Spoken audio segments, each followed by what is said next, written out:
表向きはね泡愛プロデューサーっていう風にしてるんですよ。まあ泡の愛とまあその愛文化を中心にこの徳島の魅力を掘り下げて発信するみたいな。なので一応泡愛プロデューサーなんやけど巷というか仲間内では人間磁石って言われたりとか。でも人間磁石ってもう10年ぐらい言われ続けてるんやけどなんかかっこ悪いなと思ってそしたら最近数年前から、まあ、外国人よく来るんですけどその英語でまあ話してたらそれはもう歴グラビティやみたいな、まあ、引き寄せ引力とか、まあ、そういう引き寄せるのはでもねまあ厳密に言うと僕というよりは僕が関わってるこの海陽町の土地であったり、まあ、愛っていう文化であったりサーフィンっていう文化であったり、まあ、その自然の力なんで。俺の名前つけるのちょっとおこがましいサーフィンとアートとかサーフィンと音楽サーフミュージックとかね世界的にもちょっとそういう流れがあって、まあ、音楽の世界とかアートの世界とか学んだ延長上というかその先にまあ愛とかね徳島のいわゆるお遍路とかそういうカルチャーに出会うわけですけど。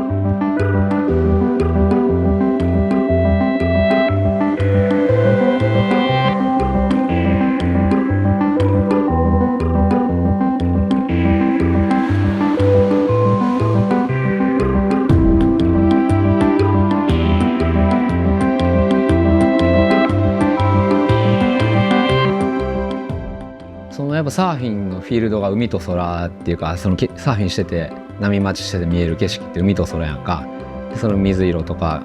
濃い深い色と愛とかやっぱ藍色とこの海と空っていうかそのサーフィンの景色が地元ふるさとの海上の景色がその青でつながったっていうかその共通点として、まあ、インビトゥインブルースっていう名前もまあこのいろんな素敵な青のにまつわる景色があったり文化があるっていう意味でその中で僕らはふるさとに生きるっていう感じでこのお店の名前を付けたんやけどなんか全部ないと今の自分の活動は成り立たんけんたまにこの忙しくて海に入る時間がなかったりとかもする時もあるんやけど海に行く時間っていうのはなんぼ忙しくても取るようにしよう。サーフィンは14歳中3の夏。この前はね3歳とか親父がプロサーファーやったけん小さい頃に海に連れて行かれてちっちゃい時の記憶が怖かってもう海にこっから14歳まで一切近寄らない思春期をそうプロで表現し、まあ、競技者としてサーフィンの魅力を伝えることがこの地元の魅力を伝えることにもなるとは思っとったけんプロになりたかったけどなれんかって。けどまあなれんけんってサーフィンをやめたくないしまあでもサーフィンはやめれんかってなんかどうしてもやっぱサーフィンのおかげでこう世界が広がったりやっぱ地元のことをすごい大事に思えたんですよねサーフィンのおかげですごい場所やっていうのも。僕って染めの方はやっとうけど畑からもやれてないし俺が愛を語るなみたいな感じなんですよ実際。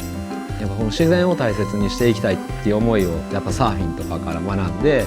帰ってきた時にこの泡愛っていうのがすごい、まあ、環境というか地球自然に優しい文化で、まあ、今もそれが好きそれに惹かれて守っていきたいし関わっていきたいなと思って活動したんやけど愛の持つそういう自然に優しい側面とかを、まあ、僕はサーフィンとかを通じながらこう僕は僕なりにその愛の魅力を伝えていけたらいいなみたいな。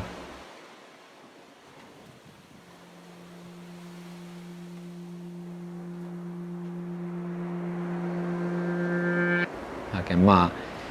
このために住んどう感じっすね。